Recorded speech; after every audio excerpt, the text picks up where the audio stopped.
예, 제가 얼마 전에 U+에서 KT로 옮겼는데 유심히 임칩을 갈아 끼면서 모든 설정이 뭐 초기화가 됐는지 어쨌는지 재난 알림 문자를 제가 안 받는 걸로 해놨는데 또 재난 알림 문자가 오면 이게 자연적으로 촬영이 꺼지거든요. 방금 그래서 꺼졌습니다. 그래서 다시 촬영을 계속 이어가도록 하겠습니다. 자, 387쪽입니다. 이 전 시간에 제가 조금 흥분을 했는데 이번 시간은 좀 감정을 배제하고 읽어 나가도록 독서를 미디어북을 진행하도록 하겠습니다.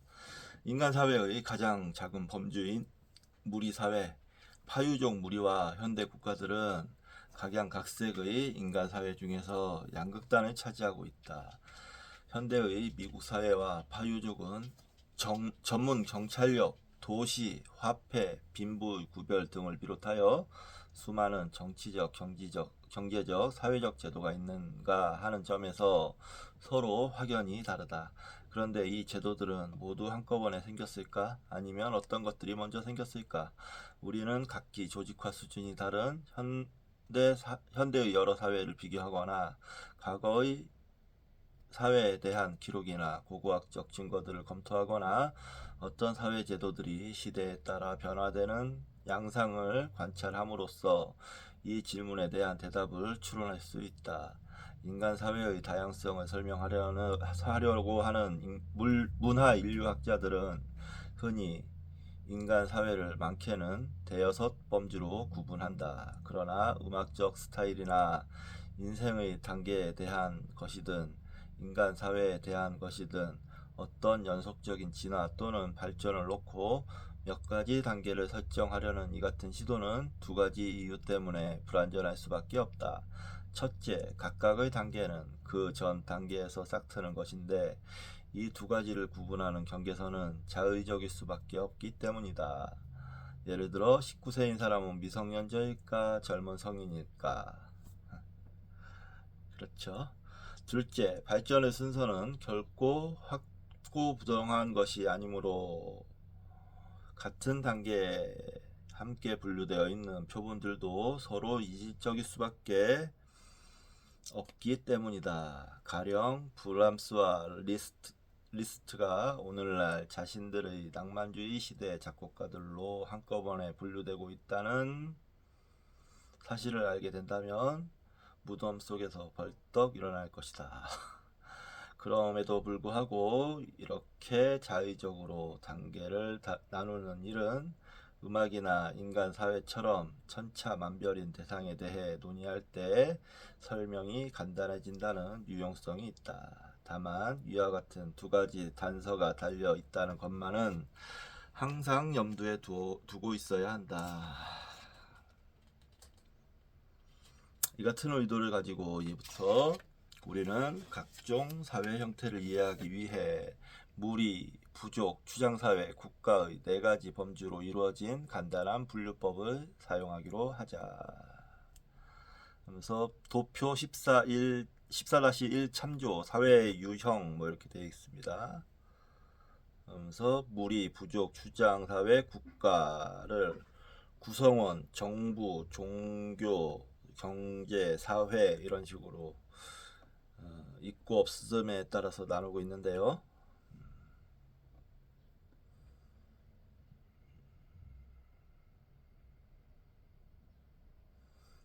무리는 수십, 수백, 주장은 수천, 국가는 5만 이상. 정부는 평등주의적, 중앙집권적.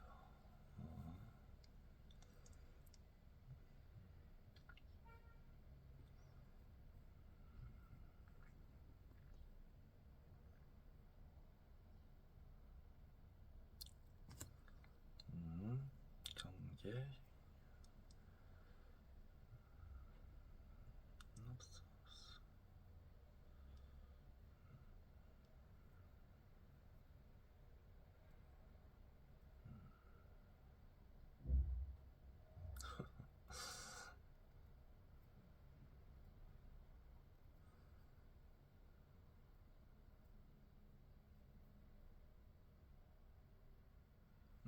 잘 나눴네요. 예, 잘 나눠서 어떤 물이 부족 추장사회 국가 이거를 이제 구성원, 정부, 종교, 경제, 사회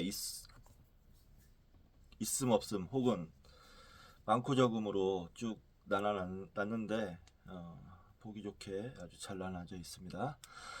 무리는 가장 가장 작은 사회로 대략 50에서 80명으로 이루어져 있으며 구성원의 대부분 또는 전부가 하나의 확대 가족 가로 열고 적어도 3세대가 함께 사는 가족 형태 가로 닫고 이거나 출생 또는 혼인을 통해 서로 관련된 몇 개의 확대 가족이다. 오늘날까지 그렇게 자율적으로 살고 있는 무리 사회는 대부분 뉴기니와 아마존의 가장 외진 지역에만 국한되어 있지만 근대까지만 해도 꽤 많은 무리 사회가 존재했으며 아주 최근에 와서야 비로소 국가의 통제를 받게 되거나 동화되거나 전멸당했다. 그 중에는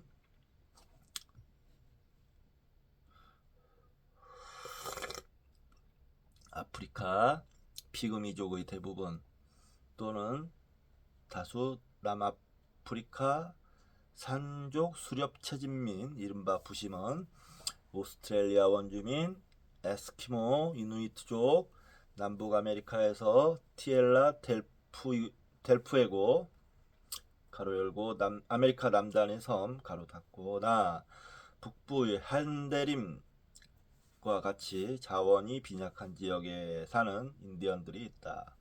이들 현대의 무리 사회는 모두 사는 곳이 정해진 정주형 식량 생산자가 아니라 현재 유목형 수렵 채집민이거나 적어도 예전에는 그러했다. 적어도 4만 년 전까지는 모든 인간이 무리를 이루고 살았을 것이며 11,000년 전까지만 하더라도 대부분이 그렇게 살고 있었을 것이다. 무리 사회에는 현대 사회에서 당연하게 생각되는 갖가지 제도들이 없다. 영구적인 거주지도 따로 정해져 있지 않다. 무리가 차지한 땅은 소집단이나 개인에게 분할되지 않고 집단 전체가 함께 이용한다. 정규적인 경제적 전문화는 이루어지지 않았고 다만 연령과 성별에 따라 일이 다를 뿐이며 신체 건강한 사람은 누구나 음식을 구해와야 한다. 무리 안팎의 갈등을 해결할 수 있는 법률, 정책, 협정 따위의 공식적인 제도는 전혀 없다. 무리 사회의 조직은 흔히 평등주의적이라는 말로 설명한다. 상급 계층과 하급 계층으로 공식적인 사회 계층화도 이루어지지 않았고 공식적 또는 세습적인 지도자도 없으며 정부나 의사결정의 공식적인 독점도 없다. 그러나 평등주의적이라는 용어를 썼다고 해서 이들 무리의 구성원들이 모두 동등한 지위를 가지고 있으며 의사결정에도 동등한 자격으로 참여한다는 뜻으로 오해해서는 안 된다.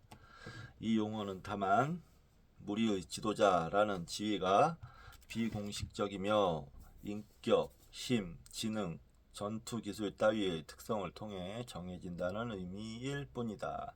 내가 무리 사회를 경험할 수 있었던 것은 파뉴족이 사는 뉴기니의 저지대에서였다. 그곳은 늪이 많아서 호수 대평원이라고 불렸다. 그곳에서 나는 지금도 몇 명의 성인과 그들에게 의존하는 아이들 및 노인들로 이루어진 확대 가족들을 가끔 만난다. 그들은 카누를 타거나 걸어서 여행하며 수로 주변에 조잡한 임시 숙소를 마련하고 산다. 호수 대평원의 사람들은 어째서 여전히 유랑형 무리사회로 살아가고 있을까?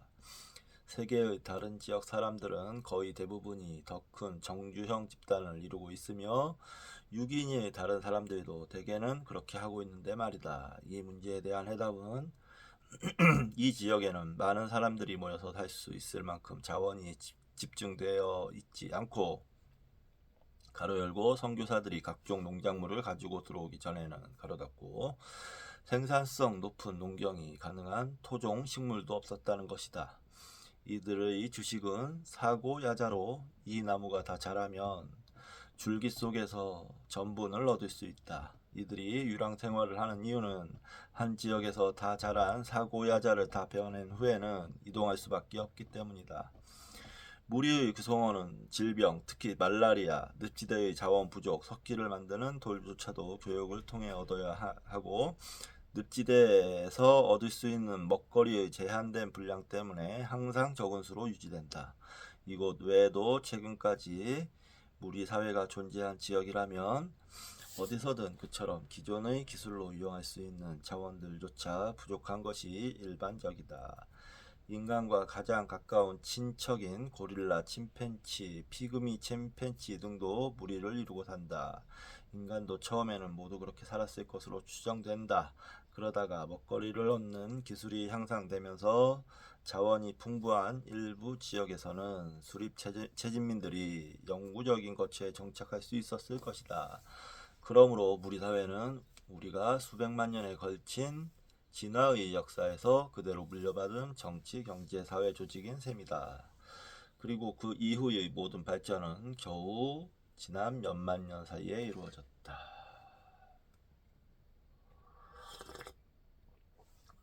저는 이런 생각이 좀 드네요. 이들은 이렇게 아까 확장형 가족이라 그랬나요? 확대 다시 찾아보겠습니다.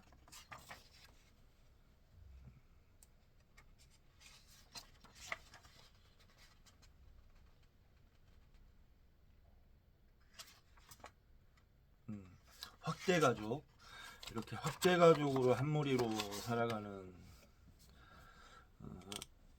어떤 이 사람들, 그러니까 우리 인류에서의 초기 중거 집단의 형태를 하고 있던 사람들은 행복했을까요? 라는 생각이 좀 들어요.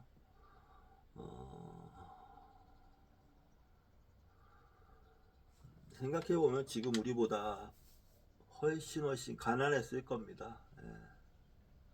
먹기 힘들고 배고프고 그런 면에서 굉장히 힘들었을 거라고 생각은 해요. 그래서 불행하다고 느낄 수도 있겠죠. 때로는 목숨도 걸어야 되고. 근데 가족 형태로는 저는 뭐 단란한 가정에서 커오지 못했지만 그래도 외할머니와 같이 살 때가 있었어요. 그때 아주 너무너무 좋았습니다. 외할머니는 지금도 제 마음속에 깊게 자리 잡고 계시는 너무너무 좋으신 분이고 잊지 못할 분이시고, 확대 가족에서는 이런 경험을 계속 훨씬 더 깊이 오래 하겠죠. 그런 행복이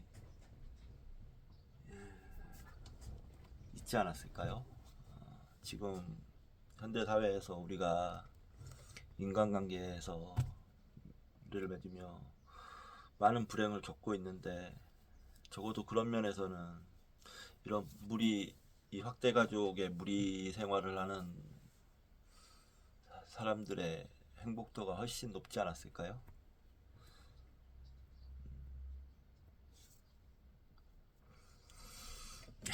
그런 생각이 듭니다.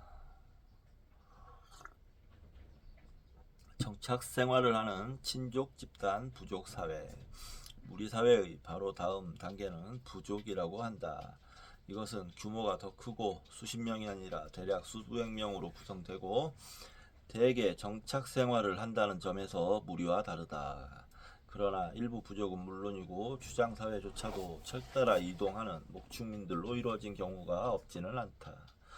부족 조직의 예로는 유기니 고지인들을 들 수 있다. 식민 정부가 들어오기 전에 그들의 정치적 단위는 촌락 또는 서로 밀접한 관계를 가진 촌락 집단이 고작이었다. 그러므로 부족의 이 같은 정치적 정의는 언어학자나 문화인류학자들이 정의하는 부족 개념 가로 열고 언어와 문화를 공유하는 집단 가로 닫고 보다 훨씬 작을 때가 많다. 예를 들자면 1964년부터 나는 포레족이라는 고지인들과 함께 지내면서 일하기 시작했다. 언어와 문화를 기준으로 본다면 당시의 포레족의 수는 12,000명이었다. 그들은 서로 알아들을 수 있는 두 가지 방언을 사용했고 65개의 촌락에 몇백 명씩 나누어 살고 있었다. 그러나 다같이 포레어를 사용한데도 이 촌락들 사이에는 정치적 통일성이 전혀 없었다. 각각의 마을은 이웃의 모든 마을과 전쟁을 벌이거나 동맹을 맺는 등 상황이 끊임없이 달라졌고 그 이웃이 포레족이든 다른 언어를 쓰는 사람들이든 가리지 않았다. 부족들은 최근까지도 자율성을 갖고 있었지만 지금은 여러 가지 형태로 한 국가에 종속되어 있다. 아직도 유기니, 멜라네시아, 아마존의 많은 지역을 부족들이 차지하고 있고 과거에도 비슷한 부족 조직이 존재했다는 것을 고고학적 증거에서 추론할 수 있다. 이 정착촌들은 상당한 규모였지만 뒤에서 설명하게 될 주장사회와 같은 고고학적 특징들은 갖고 있지 않았다. 연구에 따르면 부족 조직은 비옥한 초승달 지대에서 약 13,000년 전부터 나타나기 시작했고 다른 지역에서는 그보다 늦었다. 정착촌에서 사는데 필요한 선행 조건은 식량 생산 또는 좁은 지역 내에서도 충분한 먹거리를 사냥하거나 채집할 수 있을 만큼 풍부한 자원이 집중되어 있는 생산적인 환경이다. 그렇기 때문에 그 시기에 비옥한 초승달 지대에서는 정착촌이 급증하기 시작했고 추론에 의하면 부족들도 급증하기 시작했던 것이다. 그 당시에 기술 변화와 기술 향상이 합쳐져서 야생 공유를 많이 수확할 수 있게 되었기 때문이다. 부족은 정착 생활을 하고 숫자가 많다는 점에서 무리와 다를 뿐만 아니라 하나 이상의 공인된 친족 집단으로 구성되어 있다는 점도 다르다. 그 집단이 바로 시족이라는 것으로 서로 배우자를 주고받는다. 토지도 부족 전체가 아니라 특정 시족이 소유한다. 그러나 한 부족에 속한 사람들의 수는 아직 적은 편이어서 누구나 다른 사람들의 이름과 관계를 모두 알고 있을 정도는 된다. 부족 사회 이외에 다른 유형의 인간 집단에서도 역시 수백이라는 수는 서로가 다 알고 지낼 수 있는 집단 규모의 상한선인 듯하다. 예를 들자면 우리 국가 사회에서 어떤 학교의 학생 수가 수백 명이라면 그 학교 교장이 학생들 이름을 모두 기억할 수도 있겠지만 수천 명이라면 거의 불가능한 일이다. 수백 명 이상의 숫자가 모인 사회에서 정치체제가 차츰 부족 조직에서 추장사회 조직으로 바뀌는 한 가지 이유는 집단이 커질수록 서로 모르는 사람 사이의 갈등을 해결하는 일이 점점 더 어려워지기 때문이다. 부족 내에서 갈등이 일어날 소지를 해소시키는 또 하나의 요소는 거의 모든 사람들이 혈연이나 혼인 또는 두 가지 모두로 다른 모든 사람들과 관계가 있다는 사실이다. 부족의 구성원 전원을 하나로 결속시켜주는 이 같은 친인척 관계의 유대가 있으므로 경찰이나 법률 등 대규모 사회에서 갈등을 해결하는 제도는 필요가 없다. 한 촌락에서 어떤 두 사람이 말다툼을 하게 되더라도 둘 사이에는 공통된 친척들이 수두룩하게 마련이고 그 친척들은 말다툼이 폭력으로 발전하지 않도록 압력을 행사할 것이기 때문이다. 전통적인 유기니 사회에서 서로 모르는 두 명의 유기니인이 각자의 촌락을 벗어난 곳에서 마주쳤을 때 두 사람은 을의 친척들에 대한 긴 토론부터 시작했다. 그러면서 둘 사이에서 어떤 관계, 즉 서로 죽여서는 안 될 어떤 이유를 찾으려 했던 것이다. 무리와 부족 사이에는 이렇게 여러 가지 차이점이 있지만 유사점도 많다. 부족 사회도 아직은 비공식적이고 평등주의적인 정치 체계다. 정보와 의사결정도 집단 전체가 공유한다. 나는 6인의 구지대에서 촌락회의를 몇 차례 볼 수 있었다. 촌락의 성인들이 모두 참석하여 땅바닥에 앉아 각자 자기의 의견을 발표했지만 어느 한 사람이 의장직을 맡는 것 같지는 않았다. 물론 고지대의 촌락 중에는 대인, 즉 그 촌락에서 가장 영향력을 가진 사람이 따로 있는 경우도 많다. 그러나 이 자리는 항상 누군가 차지하고 있어야 하는 공식적인 직위가 아니며 그 권력도 제한되어 있다. 대인은 독자적으로 의사결정을 할 수 있는 권위를 갖지도 못했고 어떤 외교적인 비밀을 혼자만 알고 있지도 않으며 고작해야 집단 전체의 결정을 다소 좌지우지할 수 있을 뿐이다. 대인의 지위는 자신의 자질을 통해 얻는 것이며 세습되지 않는다. 멋지네요. 이때도 뛰어난 사람이 있어서 그 사람을 알아보고 그, 그 권력을 어느 정도의 권력을 얻게 됐다는 것인데 뭔가 좀 평화로운 그림이 그려져요. 왜냐면은 지금은 뭐 권력을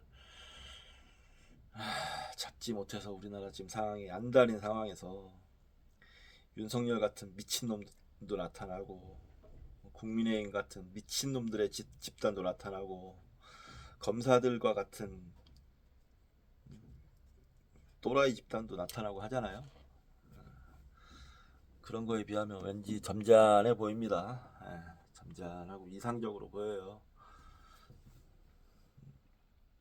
부족은 어떤 차등적 계보나 계급이 없는 평등주의적 사회 질서를 갖고 있다는 점에서도 무리와 같다. 단순히 지위가 세습되지 않을 뿐만 아니라 전통적인 부족이나 무리 사회의 구성원들은 노력을 통해 남보다 월등하게 부유해질 수도 없다. 개개인은 다른 많은 사람들에게 빚이 있거나 신세를 지고 있기 때문이다. 그러므로 외부인으로서는 한 촌락의 모든 성인 남자 중에서 겉모습만 보아서는 누가 대인인지를 짐작할 도리가 없다. 대인도 다른 사람들과 다를 바 없이 오두막집에서 살고 똑같은 옷을 입고서 똑같은 장식을 하거나 남들과 마찬가지로 벌거 벗고 있기 때문이다. 그러니까요. 멋지지 않습니까?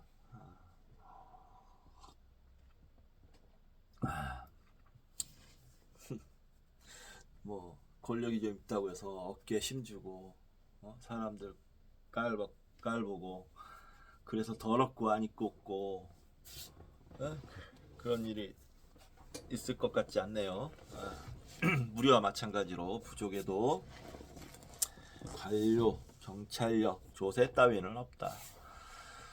그들의 경제 활동은 어떤 중심적인 권위체에 공물을 바치고 그것을 재분배하는 방식이 아니라 개인 또는 가족 사이의 호혜적인 교환을 통해 이루어진다. 경제 전문화는 미미한 수준이다. 전업식 기능 전문가는 없고 신체 건강한 성인이라면 누구나 대인도 포함하여 먹거리를 기르거나 채집하거나 사냥하는 일에 참여한다. 한 번은 솔로몬 제도의 어느 채소밭을 지나다가 멀리서 땅을 일구고 있던 한 남자가 손을 드는 것을 보았다. 놀랍게도 그는 내 친구 팔레 타우였다. 그는 솔로몬 제도에서 가장 유명한 목공예가였으며 뛰어난 독창성을 지닌 예술인이었다. 그런데도 고구마를 재배하는 일에서 벗어날 수 없었던 것이다.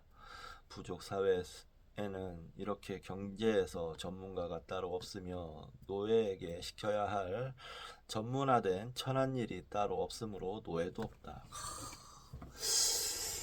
어디에서 봤는데 이런 부족 사회를 진짜 이상 사회로 추구하는 어떤 뭐라고 해야 될까? 한 무리들이라고 해야 될까요?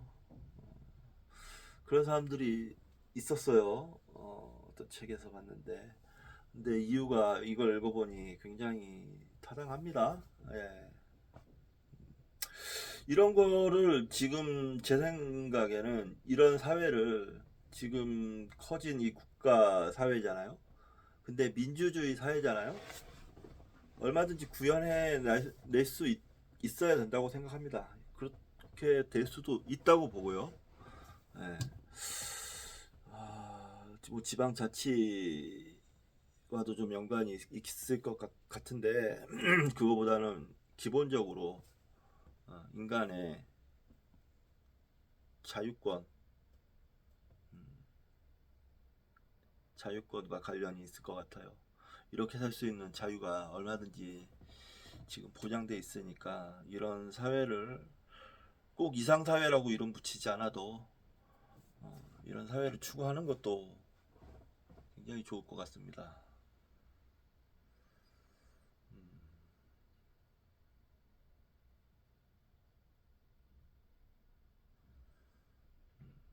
그러게요. 자, 계속 읽어보겠습니다. 고전주의 시대의 작곡가라고 하면 C.P.E. 바흐 1714년에서 1788년 요한 제바스타인 바흐의 아들에서 슈베르트까지, 즉 바로크 작곡가에서 낭만주의 작곡가에 이르는 각양각색의 작곡가들을 모두 망라하듯이 부족 사회도 한쪽으로는 무리 사회와 이어지고 반대쪽으로는 주장 사회와 이어진다. 구체적으로 말하자면 부족 사회에서 잔치 때 잡은 돼지고기를 분배하는 대인의 역할은 곧 추장 사회에서 음식과 물품, 여기서는 곡물이라고 부르는 것들을 걷어들이고 재분배하는 추장의 역할과 맞물려 있다. 마찬가지로 공공 건축물이 있느냐 없느냐 하는 문제는 부족 사회와 추장 사회를 구별하는 한 요소라고 한다. 6인의 군촌락에는 추장 사회의 신전을 예고하는 사당 가로 열고 세피크 강 주변에서 볼 수 있는 하우스 탐브란 가로 닫고 사당이 있는 경우가 많다.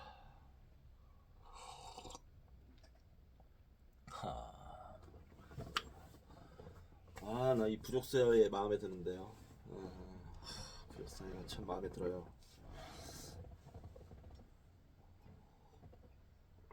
아주 착한 사람들만을 모아놓고 이런 부족 사회를 만드는 것도 멋지겠네요.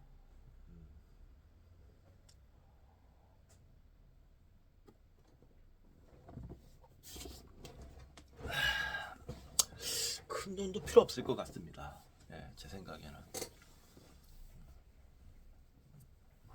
각자 모아서 있는 대로 모아서 얼마든지 고작해야 몇십 명 정도 일 테니까요. 먹고 사는데 있어서 큰 문제가 발생할 것 같진 않아요. 이런 생각이 빠져보는 것도 괜찮을 것 같습니다. 한번 연구해볼 필요가 있어요. 어떤 공동체가 될지 모르겠지만, 근데 지금 이제 사회가 많이 복잡해져 있어서 과연 이렇게 단순하게 공동체가 이루어질 수 있을지 어쩔지 모르겠지만, 이 숫자의 문제가 저는 클 거라고 생각하는데 1, 20명 무리 정도? 많으면 30명? 그 정도 무리로 공동체를 이루면 참 좋을 것 같다. 이 독거노인의 시대에, 고독사의 시대에 좋은 대안이 될 수 있지 않을까? 라는 생각이 듭니다. 독점적 권력 세습 체제인 추장사회, 오늘날에도 국가의 통제가 미치지 못할 만큼 외지고 경제적으로도 한계 수준에 가까운 지역에는 몇몇 무리 사회나 부족 사회가 남아있지만 완전히 독립적인 추장 사회는 20세기 초반 무렵에 모두 사라졌다. 주장사회는 대개 국가가 탐낼 만한 좋은 땅을 점유하고 있었기 때문이다. 그러나 1492년까지만 하더라도 미국 동부의 여러 지역에는 주장사회가 많았고 남아메리카와 중앙아메리카 및 사하라 이남 아메리카에서 아직 원주민 국가에 포함되지 않은 생산성 높은 지역, 폴리네시아 전역도 마찬가지였다. 뒤에서 논의할 고고학적 증거를 보면 주장사회는 비옥한 초승달 지대에서는 BC 5500년경에 중앙아메리카와 안데스에서는 BC 1000년경에 나타나기 시작한 것으로 보인다. 주장사회는 현대 유럽 및 아메리카의 국가와도 무리사회와 단순한 부족사회와도 매우 다르다. 그렇다면 그 변별 특징은 어떤 것들이 있는지 살펴보자. 우선 인구 규모에서 주장사회는 수천 명에서 수만 명에 이르기도 하므로 부족보다 훨씬 컸다. 이 같은 규모에서는 내부적으로 갈등이 생길 소지가 심각할 정도로 많았다. 주장사회에 사는 사람들은 그 안에 있는 대부분의 사람들과 혈연이나 혼인을 통해 맺어진 가까운 관계도 아니었고 서로 이름을 알지도 못했다. 지금으로부터 약 7500년 전 주장사회가 생기기 시작하면서 사람들은 역사상 처음으로 낯선 사람들과 자주 만나면서도 서로 죽이지 않는 법을 배워야 했다.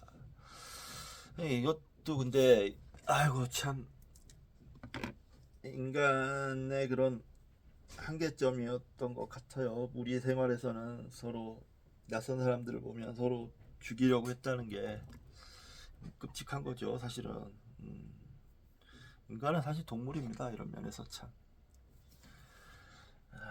그렇네요. 좋다 말았다 해요. 이 문제에 대한 한 가지 해결책은 어느 한 사람, 즉 추장이 무력을 사용할 수 있는 권리를 독점하는 것이었다. 부족 사회의 대인과는 달리 추장은 세습제로 유지되는 공인된 직위를 갖고 있었다. 전락회의는 중심이 없는 무정부 상태였지만 추장은 영구적인 중앙집권적 권위체였고 혼자서 모든 중요한 결정을 내렸으며 결정적인 정보를 독점하고 있었다. 이를테면 이웃의 어느 주장이 남몰래 협박한 내용이라든지 신들이 약속했다는 풍흉이라든지.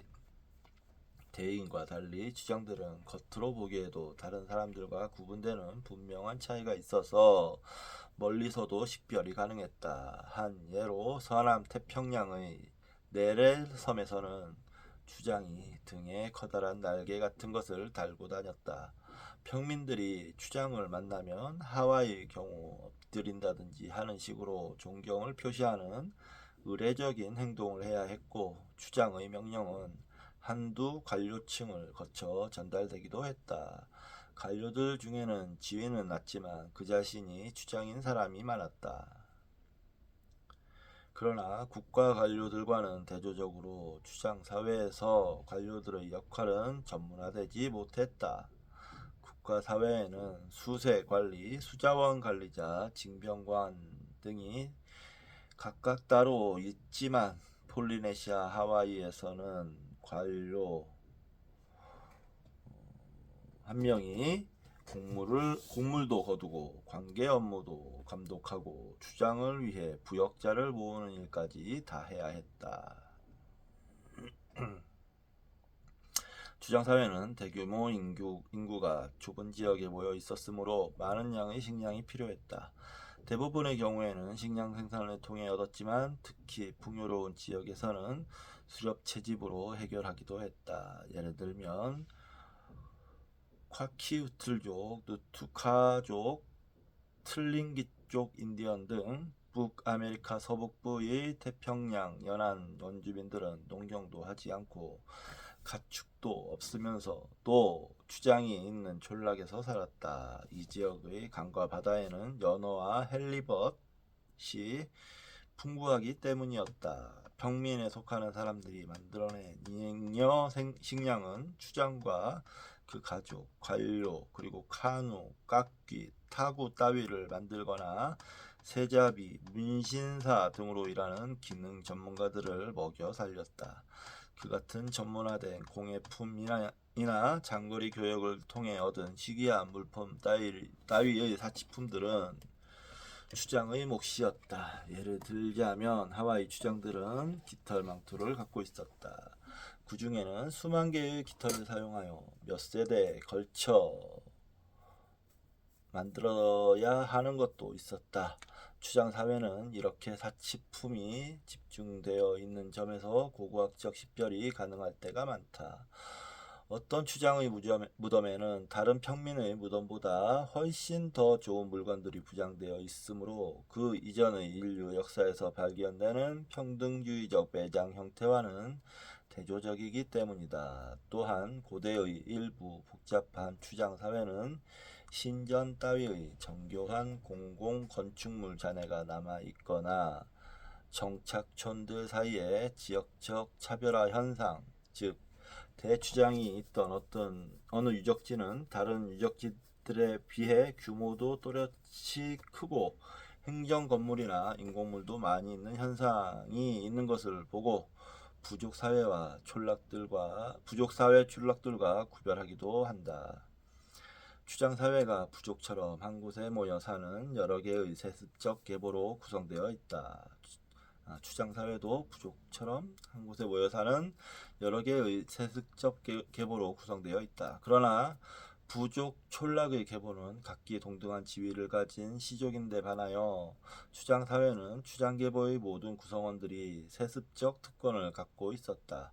실질적으로 이 사회는 세습적인 추장 계급과 평민 계급으로 나누어져 있었던 셈이다. 하와이의 경우에는 추장 계급 자체도 8개의 위계적 계보로 세분되어 있었으며 각각의 계보는 주로 동일한 계보 내에서 혼인을 했다. 더 나아가서 추장에게는 전문화된 기능인뿐 아니라 천한 일을 하는 하인도 필요했으므로 추장 사회는 노예가 할 일이 많았다는 점에서도 부족 사회와 달랐다. 이 노예들은 대개 습격에서 사로잡은 포로들이었다. 추장 사회에서 가장 뚜렷한 경제적 특징은 무리나 부족처럼 오로지 호혜적인 교환에만 의존하는 형태. 가로 열고 A가 정해지지 않은 미래의 언젠가에 B도 자기에게 비슷한 가치가 있는 선물을 줄 것이라고 기대하면서 B에게 어떤 선물을 주는 식 가로 닫고 에서 벗어났다는 점이다.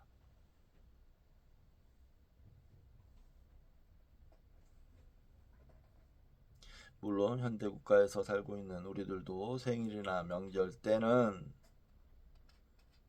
그와 같은 행동을 하고 있지만 평상시 물품 유통은 대개 수요와 공급의 법칙에 따라 돈으로 사고 파는 방식으로 이루어진다. 추장 사회는 여전히 호혜적 교환을 유지했고 돈이나 매매 활동도 없었지만 재분배 경제라는 새로운 체계를 발전시켰다. 간단한 예를 들자면 어떤 추장이 수확기에 그 추장 사회의 모든 농경민들로부터 밀을 걷어들인 후 모두에게 잔치를 베풀어 빵을 먹이거나 그 밀을 저장해 두었다가 수확기와 수확기 사이에 조금씩 다시 나누어주는 식이다. 평민들로부터 받은 물품 중에서 많은 양을 그들에게 재분배하지 않고 추장의 계보나 기능인들이 차지하고 소비한다면 그 같은 재분배는 곡물이 되는 것이며 이것은 추장 사회에서 처음 나타난 조세의 선행 형태였다. 추장들은 평민들로부터 물품만 거두었던 것이 아니라 공공토목공사를 위한 노동력도 징발했다.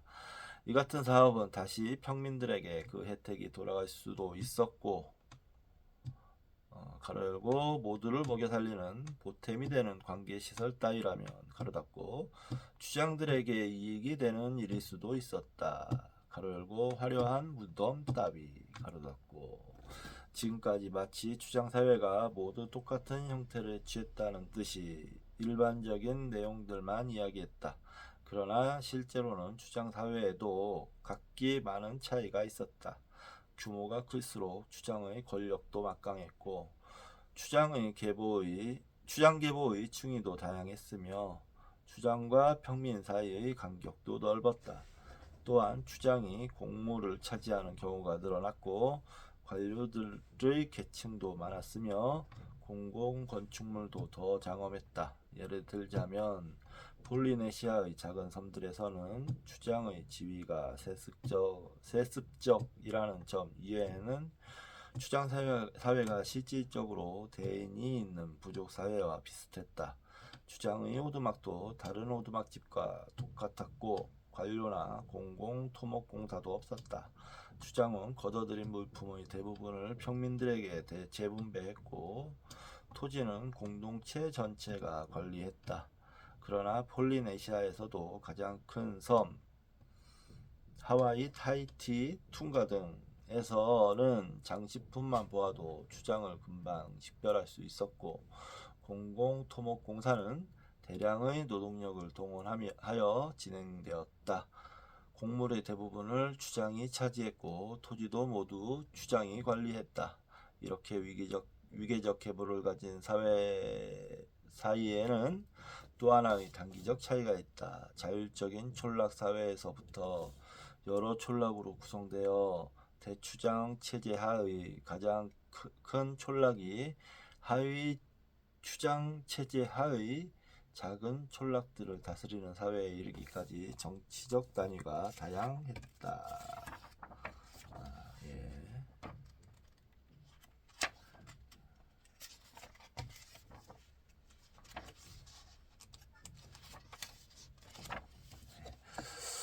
네, 잠시 쉬었다가 커피 한 잔 마시고 계속하도록 하겠습니다.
정변아 날씨가 덥다 더워.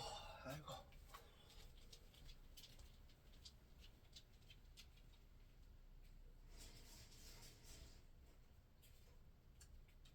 날씨가 더워요. 정변아.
토요일은 야구 보는 날입니다. 야구 보기 좋은 토요일, NETwi스와 SSG 랜더스의 맞대결, 박용택 해설위원, 차우찬 해설위원과 함께하겠습니다. 안녕하십니까. 안녕하세요. 안녕하세요. 29년 만에 우승을 차지했던 2013년에 한기가 난다는 연결 감독의 말처럼 올 시즌 LG 트윈스는 그야말로 오늘 뭐 인천에 비 예보가 있어서 야구를 안 할 것 같았었는데 야구를 하는 모양입니다. 이 챕터를 다 빨리 읽고 야구를 보면서 또 필사를 하도록 하겠습니다. 자, 399쪽 도둑 정치가 대중의 지지를 확보하는 방법.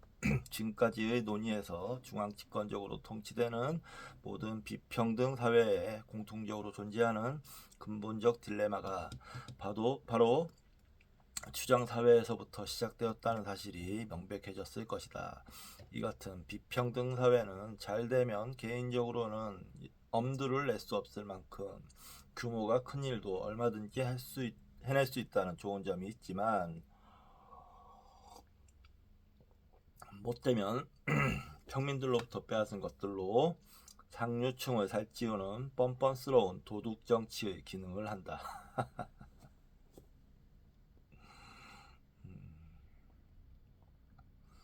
그렇죠.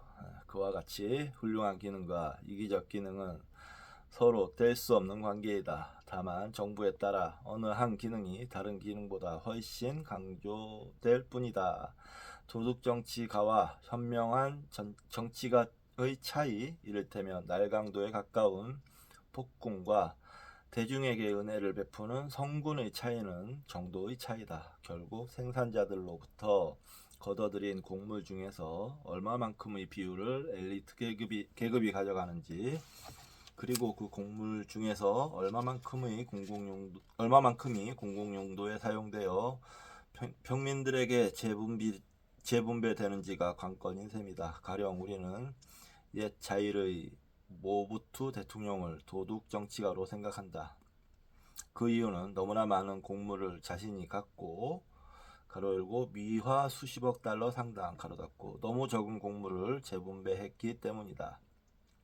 가로 열고 자일회에는 전화 설비조차 제대로 갖춰지지 않았었다. 가로 닫고 그리고 우리가 조지 워싱턴을 좋은 정치가로 생각하는 것은 그가 누구나 칭찬하는 좋은 사업에 세금을 썼고 대통령 재직 시 자신의 재산을 불리지 않았기 때문이다. 그러나 조지 워싱턴은 태어날 때부터 부자였고 미국은 6인의 촌락들에 비해 부의 분배가 훨씬 불평등한 것이 사실이다. 추장 사회와 국가를 막론하고 이러한 계층 사회에 대해 우리는 흔히 이런 질문을 던지게 된다. 평민들은 어째서 자신들이 수고하여 얻은 노동의 열매를 도둑 정치가들에게 빼앗기면서도 그냥 참고 있을까? 이 문제는 플라톤에서 마르크스에 이르기까지 수많은 정치 이론가들이 제기해 왔고 현대에도 선거가 있을 때마다 유권자들이 새삼스럽게 제기하는 문제이기도 하다. 대중의 지지를 받지 못하는 도둑 정치는 항상 전복당할 위험을 안고 있다. 더러는 짓밟힌 평민들이 들고 일어나기도 하고 더러는 새로운 도둑 정치가가 나타나서 앞으로는 도둑질한 열매에서 더 많은 비율을 대중을 위해 쓰겠다고 약속함으로써 대중에게 지지를 호소하기도 한다. 그 한 예로 하와이의 역사는 억압적인 추장에 대한 반란으로 점철되어 있다. 반란의 대부분은 추장의 동생들이 억압을 줄이겠다고 약속하면서 일으켰다. 물론 옛날의 하와이라는 상황에서 볼 때 이것은 우습게 보일 수도 있겠지만 이 같은 투쟁 때문에 현대 세계에서도 얼마나 많은 비극이 초래되고 있는지를 생각해보면 그리 우스운 일도 아니다.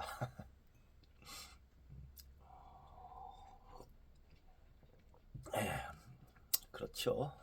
그렇다면 지배자가 평민들보다 안락한 생활을 유지하면서도 대중의 지지를 확보하려면 어떻게 해야 할까? 고금을 막론하고 도둑 정치가들은 다음 4가지 해결책을 혼합하여 사용했다. 첫째, 대중을 무장 해제하고 엘리트 계급을 무장시킨다. 요즘처럼 무기 제조 기술이 고도로 발달한 시대에는 이 방법이 훨씬 더 쉬워졌다. 옛날에는 집에서도 창이나 곤봉 따위를 쉽게 만들 수 있었지만 현대에는 산업화된 공장에서만 생산할 수 있으므로 지배자가 간단히 독점할 수 있기 때문이다.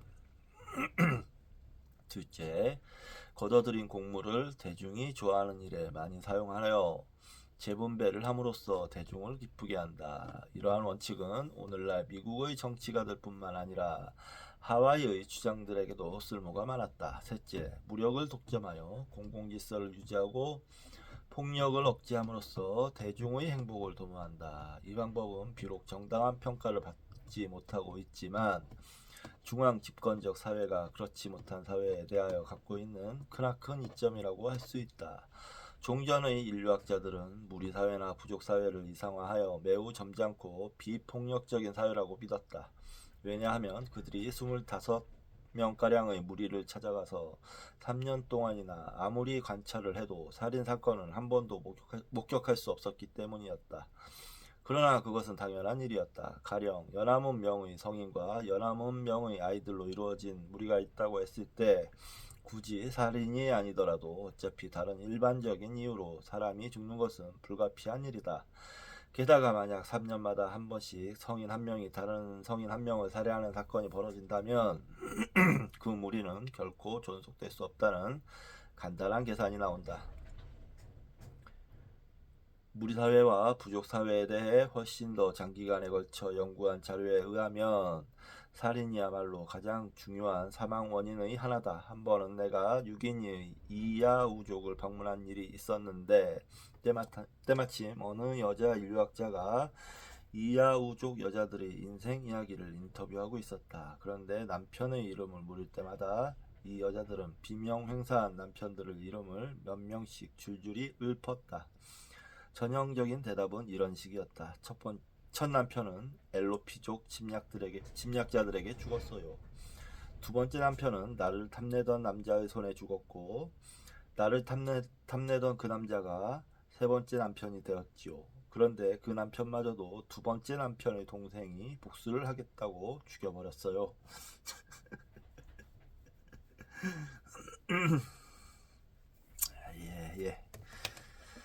예. 그 점잖다는 부족 사람들에게는 이 같은 일대기가 수두룩하고 그것은 곧 부족 사회의 규모가 커지면서 차츰 중앙 집권적인 권위체를 도입하는 계기가 되었던 것이다. 넷째, 도둑 정치가가 대중의 지지를 얻는 마지막 방법은 도둑 정치를 정당화하는 이데올로기나 종교를 구성하는 것이다. 무리와 부족은 이미 현대의 기성 종교와 마찬가지로 초자연적 신앙을 갖고 있었다. 그러나 무리와 부족의 초자연적 신앙은 중앙 집권적 권위체나 부의 이동을 정당화하거나 서로 무관한 개인들 사이의 평화를 유지할 수 없었다. 초자연적 신앙이 그와 같은 기능들을 획득하고 제도화되었을 때 비로소 그것은 우리가 종교라고 부르는 것으로 바뀌었다. 하와이의 주장들은 전형적인 주장이었다. 그들은 스스로를 신격화하거나 신의 혈통을 내세웠으며 적어도 신들과의 직통 전화가 개설되어 있다고 단언했다는 점에서 다른 지역의 주장들과 마찬가지였다. 주장은 인간과 신의 중재 역할을 하고 정해진 의식을 거행하는 바 풍년, 풍어 등을 부름으로써 사람들에게 도움이 되는 존재라고 주장했던 것이다. 주장사회의 특징은 주장의 권위를 강화하는 이데올로기다. 이것은 제도화된 종교의 선행 형태였다. 주장은 스스로 정치적 지도자와 사제의 직위를 한몸에 지니기도 했고, 주장을 이념적으로 정당화하는 기능을 하는 도둑 정치가, 즉 사제들을 따로 두고 있기도 했다. 바로 그것 때문에 주장사회는 거둬들인 곡물의 많은 부분을 신전 건설을 비롯한 공공토목공사에 소비했고, 그것들은 곧 공인된 종교의 중심지면서 동시에 주장의 능력을 보여주는 가시적인 증거 역할을 했던 것이다. 제도화된 종교는 도둑 정치가들에게 부가 이동하는 것을 정당화하는 일 말고도 중앙 집권 사회에 두 가지 중요한 이득을 가져다 준다. 첫째, 이데올로기나 종교를 공유하고 있으면 서로 무관한 개인들이 서로 죽이지 않고 함께 살아가는데 보탬이 된다. 친인척 관계가 아니라더라도 유대감을 갖게 되기 때문이다. 둘째, 이데올로기나 종교는 사람들에게 유전적인 이기심을 떠나서 타인을 위해 목숨을 희생할 수 있는 동기를 부여한다. 사회 구성원 몇 명이 싸움터에서 전사함으로써 전체 사회는 훨씬 더 효과적으로 다른 사회를 정복하거나 공격을 물리칠 수 있는 것이다. 통찰이 돋보이는 대목입니다. 이 부분은 제가 조금 체크를 해야겠네요.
403쪽 물이 부족 추장사회에서 초기 국가 형태로 현재 지구상에서 남극 대륙을 제외한 육지 전체를 지배하고 있는 국가의 정치, 경제, 사회 제도들은 오늘날 우리에게 가장 낯익은 형태이다.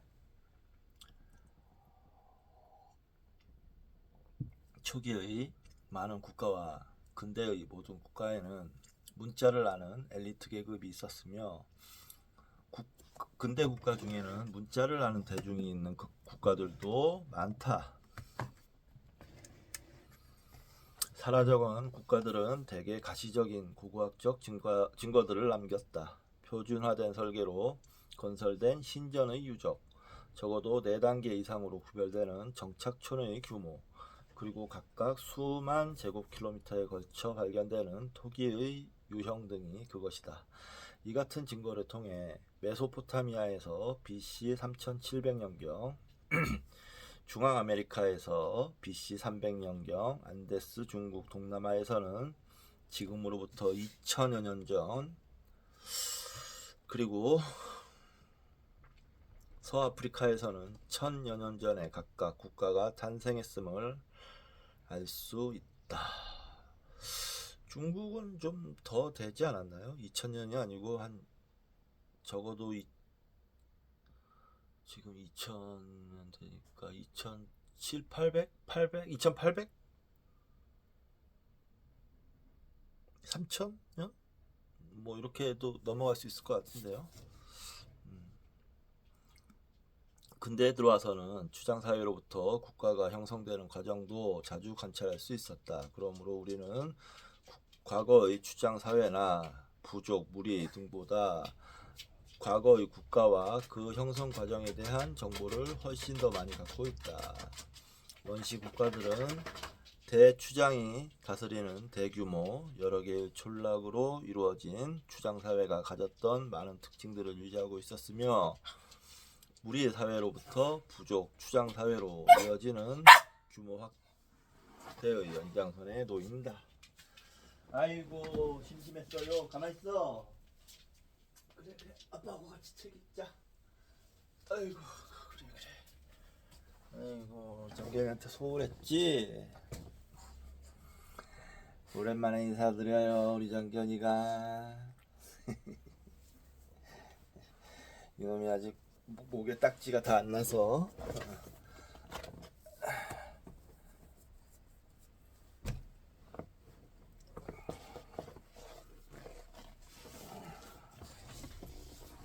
원시 국가들은 대추장이 다스리는 대규모 여러 개의 촌락으로 이루어진 추장사회가 가졌던 많은 특징들을 유지하고 있었으며 무리사회로부터 부족, 추장사회로 이루어지는 규모 확대의 연장선에 놓인다. 추장사회의 인구는 수천 명에서 수만 명 정도에 불과하지만 근대 국가의 인구는 100만 명이 넘으며 중국의 경우에는 10억이 넘는다. 대추장이 있는 곳은 국가의 수도가 되기도 했다. 수도 이외에도 인구가 가장 집중되어 있는 곳들은 진정한 의미의 도시였는데 추장사회에서는 그런 도시가 없었다.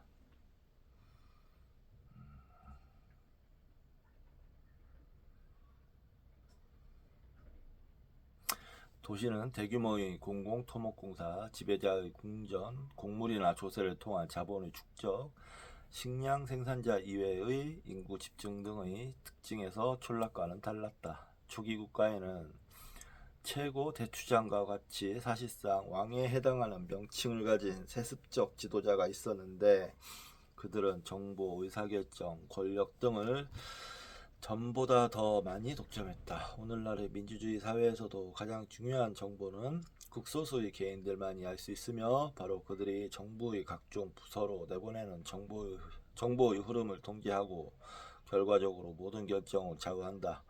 예를 들자면 1963년 쿠바 미사일 위기가 닥쳤을 때 케네디 대통령은 50만 명의 사람들을 삼켜버릴 수 있는 핵전쟁에 대한 정보와 논의를 자기가 임명한 국가안전보장회의 간부 10명에 국한시켰다. 나중에 최종 결정을 내리는 일은 자신과 3명의 강요로 구성된 4명만으로 제한했다.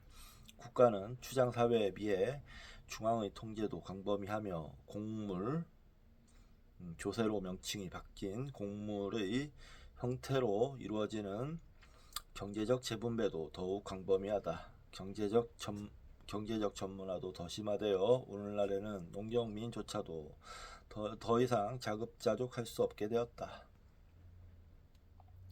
때문에 정부가 무너질 경우 AD 407년에서 411년에 영국에서 로마의 군대, 관리, 화폐 등이 떠났을 때 그랬던 것처럼 사회적 대격변이 일어나게 되었다. 메소포타미아에서 가장 먼저 일어난 국가들도 중앙에서 경제를 통제했다. 식량은 4개 전문 집단, 그리고 공유, 농경민, 목축민, 어민, 과일 및 채소 재배자 가로 닫고 집단이 생산했다. 정부는 이들의 농산물을 걷어들이고 각 집단에 필요한 보급품, 연장, 그리고 그 집단이 생산하는 식량을 제외한 각종 식량을 나눠주었다. 국가는 공유 농경민에게 종자와 쟁기 끄는 동물을 공급했고 목축민에게서 동물의 털을 걷어들여 장거리 교육을 통해 금속을 비롯한 필수적인 원료와 교환했으며 농경민에게 필요한 관계시설을 관리하는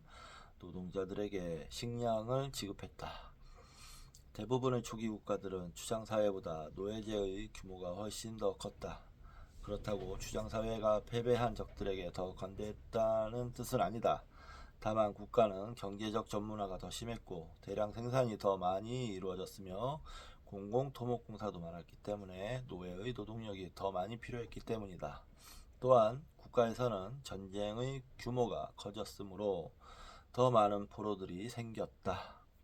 추장사회에서는 한두 개에 불과했던 행정 단계가 국가에서는 크게 늘어났는데 이것은 그 어떤 정부의 조직 구성을 보더라도 금방 알 수 있다. 관료들의 수직적 단계도 늘어났지만 수평적 전문화도 심화되었다.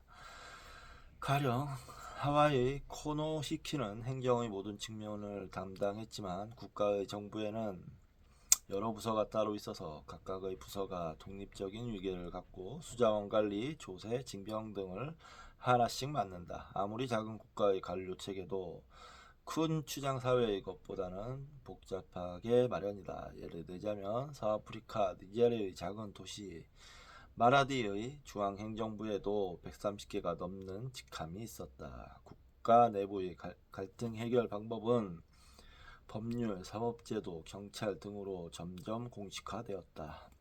법률은 흔히 성문화되기도 했는데 문자를 아는 엘리트 계급을 가진 국가가 많았기 때문이다. 눈에 띄는 예외도 몇 군데 있었다. 가령 잉카족의 경우가 그러했다. 메소포타미아와 중앙아메리카에서 문자가 생겨난 시기는 이들 두 지역에서 최초의 국가들이 형성되던 시기와 대략 일치했다. 초기 국가들은 국교와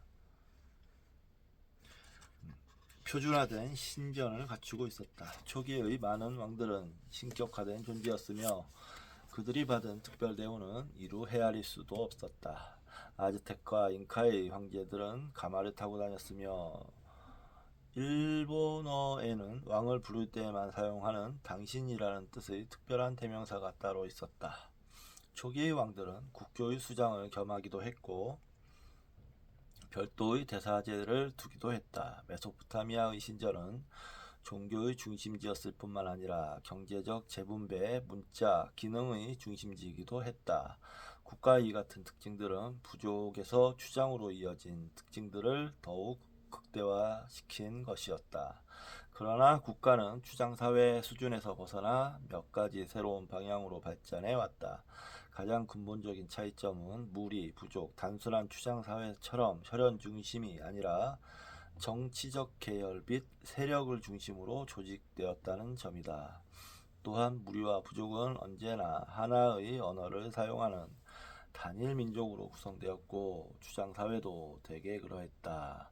그러나 국가는 대개 여러 민족으로 구성되어 있고 여러 개의 언어를 사용하며 특히 여러 국가가 융합되거나 어떤 국가가 다른 국가를 정복하여 형성되는 이른바 제국에서는 더욱더 그러했다.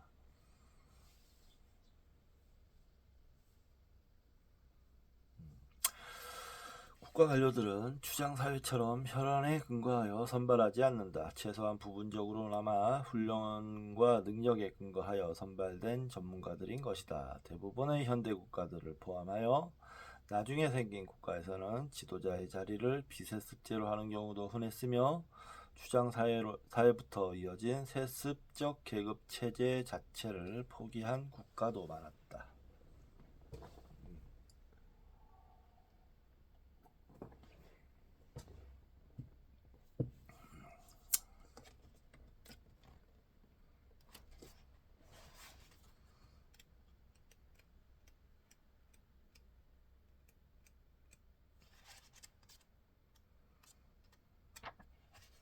국가는 부족이나 추장사회보다 강력한 통치체제를 가진다. 지난 13,000년에 걸친 인류사회의 현저한 추세는 작고 덜 복잡한 사회단위에서 점점 더 크고 복잡한 사회단위로 바뀌는 것이었다. 그러나 자명한 일이지만 그것은 장기간에 걸친 평균적 추세일 뿐이고 실제로는 양방향으로 무수한 변천을 되풀이해 왔다. 가령 융합이 1000번이었다면 반전은 999번이라는 식으로. 매일 오는 신문을 통해 우리는 큰 사회단위, 예를 들면 예전의 소련, 유고슬라비아, 체코슬로바키아가 해체되어 여러 개의 작은 단위로 나뉘기도 한다는 것을 알고 있다. 2000년 전 알렉산더 대왕의 마케도니아 제국도 그러했다. 그리고 더 복잡한 단위가 반드시 덜 복잡한 단위를 정복하는 것은 아니며 오히려 굴복하기도 했다.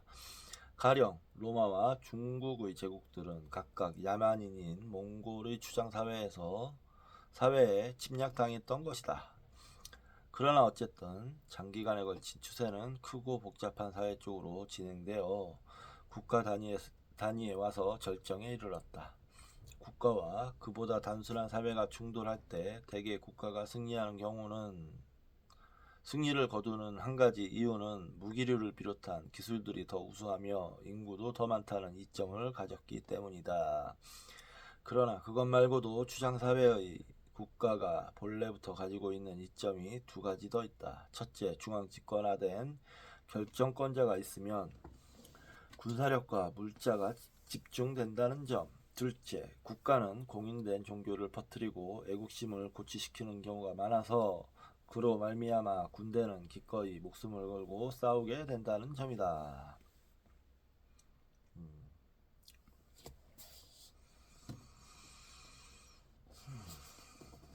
현대 국가에서도 학교, 교회, 정부 등이 국민들에게 이 같은 희생 정신을 강력히 주입시키고 있으므로 우리는 이런 태도가 인류 역사에서 일찍이 볼 수 없었던 획기적인 변화임을 흔히 잊어버린다. 모든 국가에는 국민에게 국가를 위해 필요하다면 죽을 수도 있는 마음 자세를 종용하는 표어가 있다. 영국에서는 국왕과 조국을 위하여, 스페인에서는 신과 에스파냐를 위하여 라는 식이다. 이러한 정신은 16세기 아스텍 전사들에게도 있었다. 전쟁터에서 죽는 것보다 나은 것은 없고 생명을 주시는 신, 가로 열고 아즈텍의 민족신 우이칠로 포크틀리 가로 닫고 에게 이 꽃다운 죽음보다 귀중한 것은 없도다. 멀리 나의 죽음이 보이나니 내 마음은 죽음을 갈망하노라. 우리나라에도 뭐 얼마 전까지 있었죠. 지금은 안 하지만 국민교육헌장이었나요? 그런 거 외우고 저희 어렸을 때만 해도 저는 그걸 다 못 외웠어요. 우리는 우리 민족의 역사적 중흥의 사명을 갖고 이 땅에 태어났다. 뭐라 하고 그 국기에 대한 경례도 요즘에 이제 밖에 얘기를 했는데 나는 자랑스러운 태극기 앞에 무궁한 영광을 위하여 나는 자랑스러운 태극기 앞에 우리 민족의 무궁한 영광을 위하여 몸과 마음을 바쳐 충성을 다할 것을 다짐합니다. 뭐 이런 거. 아, 진짜. 네, 그랬어요. 국민들을 참 뭘로 봤는지 잘 나타내는 것들이죠. 다 박정희 시대 때 만들어졌습니다. 그것도 이제 전두환 시대 때 이어받아서 계속했죠.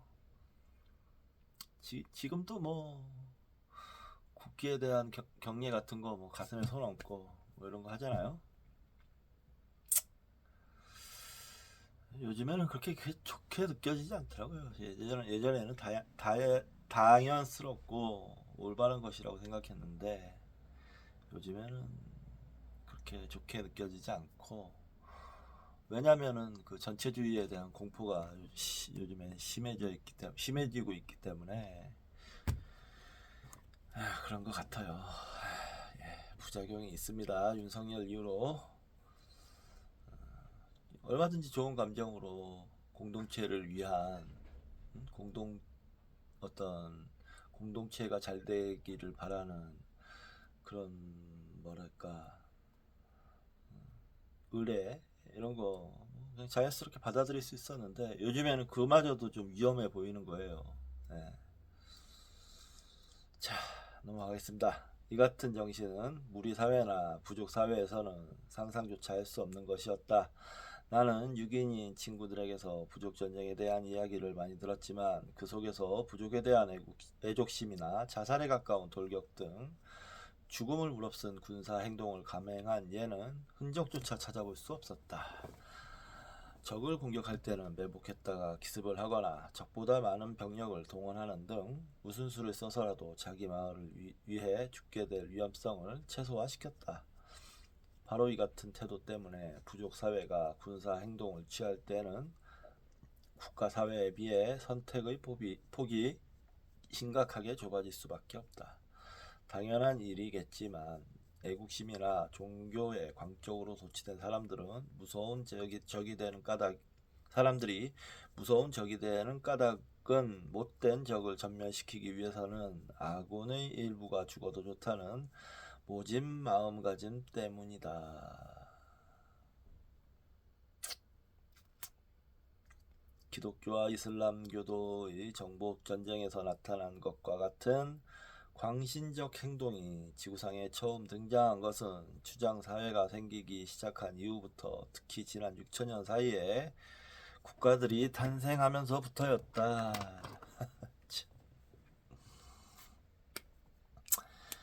에이구, 그렇죠. 다 속고 있는 겁니다. 아니, 속지 마세요.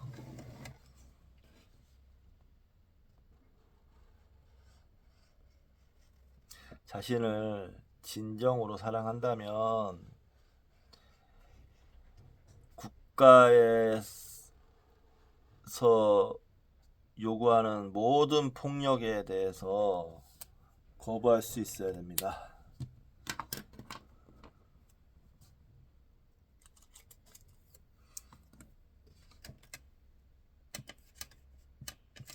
저는 거부하기로 했어요. 국가에서 강요하는 또는 강제하는 그런 모든 폭력에 거부하기로 했습니다.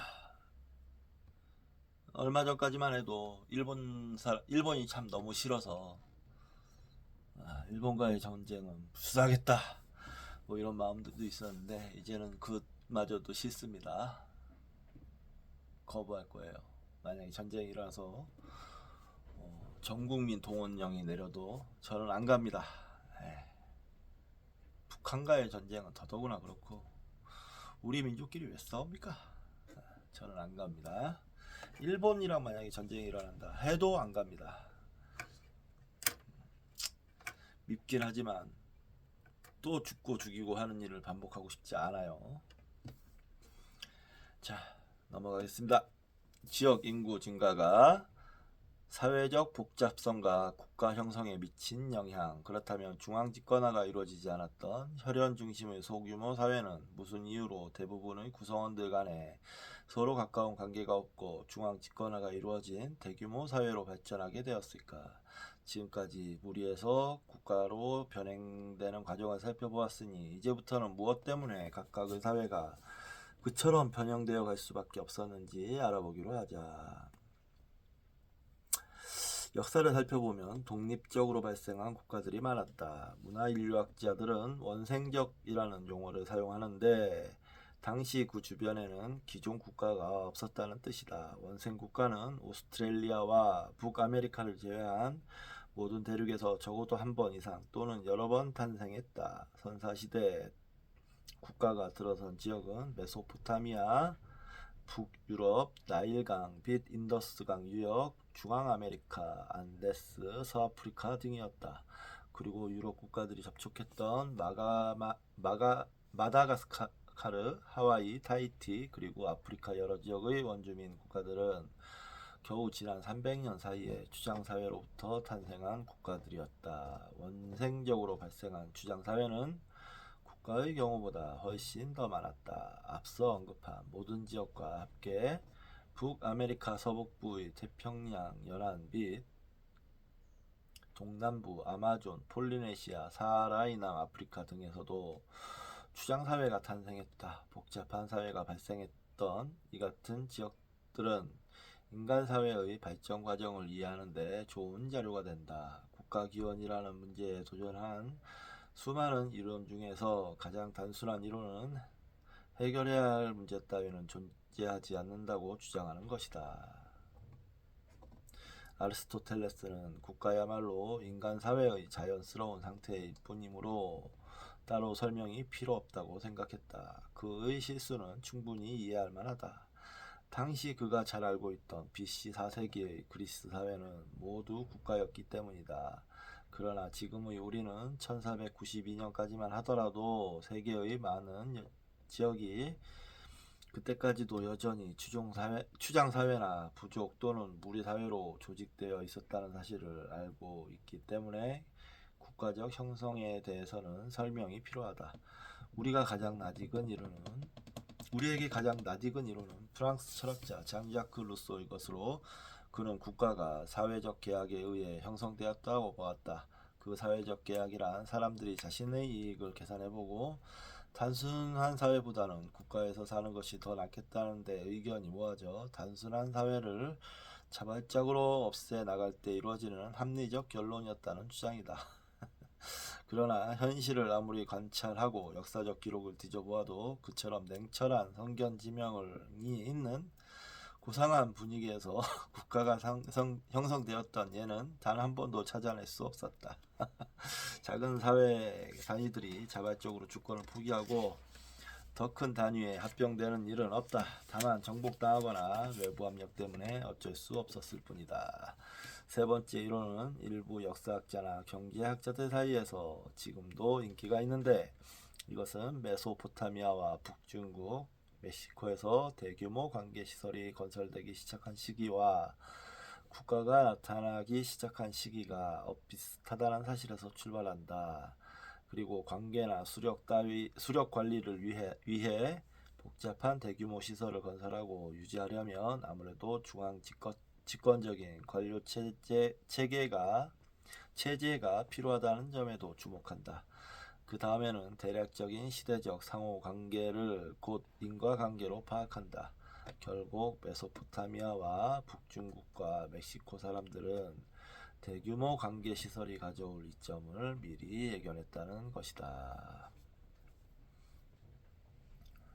그 당시 이들 지역에서 수천 킬로미터 이내에는 그리고 지구상의 그 어디에도 이 같은 이점들을 미리 확인할 수 있는 관계 시설이 전혀 없었는데도 말이다.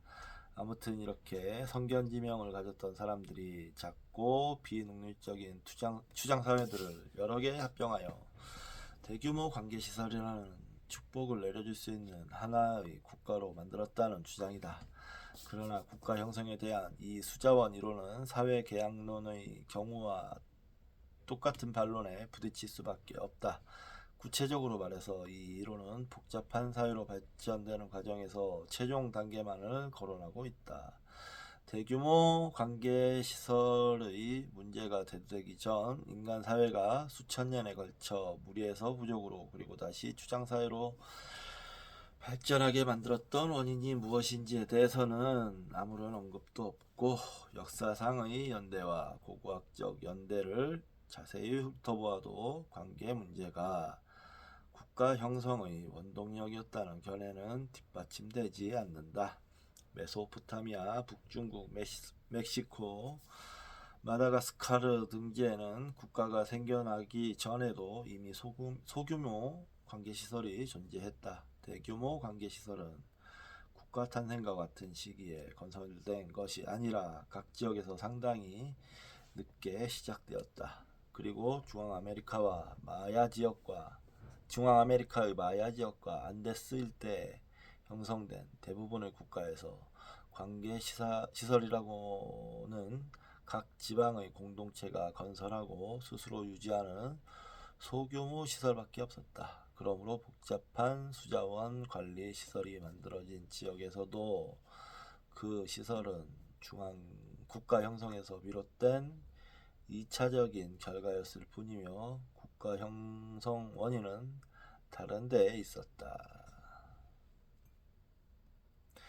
국가 형성에 대해 본질적으로 정확한 견해를 갖기 위해서는 우선 관계 시설과 일부 국가 형성 시기 사이의 대략적인 상호관계 따위보다 훨씬 더 보편적인 타당성을 가진 한 가지 분명한 사실에 근거해야 한다.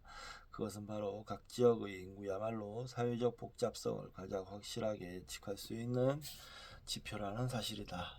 앞서도 확인했듯이 우리 사회는 수십 명의 개인으로 이루어지고 부족사회는 수백 명, 추장사회는 수천에서 수만 명, 그리고 국가는 일반적으로 5만 명 이상이다. 이처럼 각 지역의 인구 규모와 사회 유형, 무리 부족 등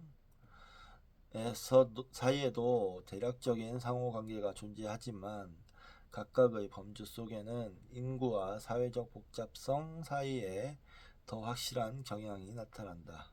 예를 들자면 추장사회에서도 인구가 많을수록 더 중앙집권적이고 계층화가 심하고 더 복잡하다.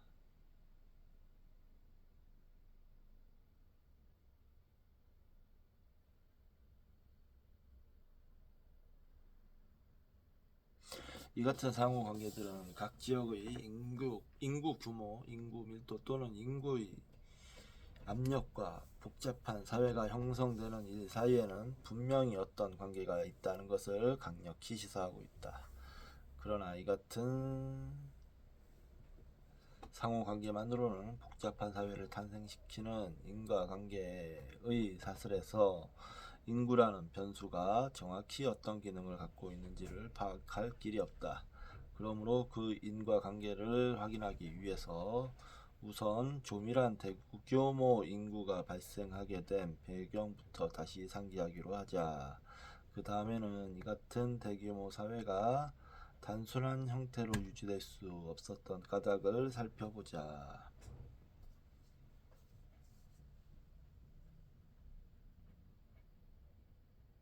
그리고 그것을 바탕으로 어째서 인구 증가가 증가할수록 단순했던 사회가 점점 복잡해지는지를 확인해 보는 것이다.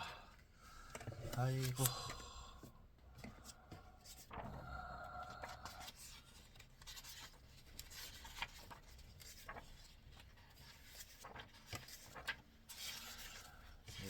이게 지금 독서를 계속 하고 있는데 머리가 좀 띵띵 좀 울리는 것 같습니다. 꽤 많이 읽었더니.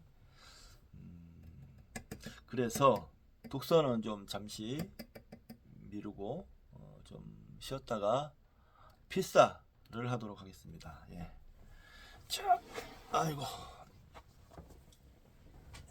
예, 다음 시간에 뵙겠습니다.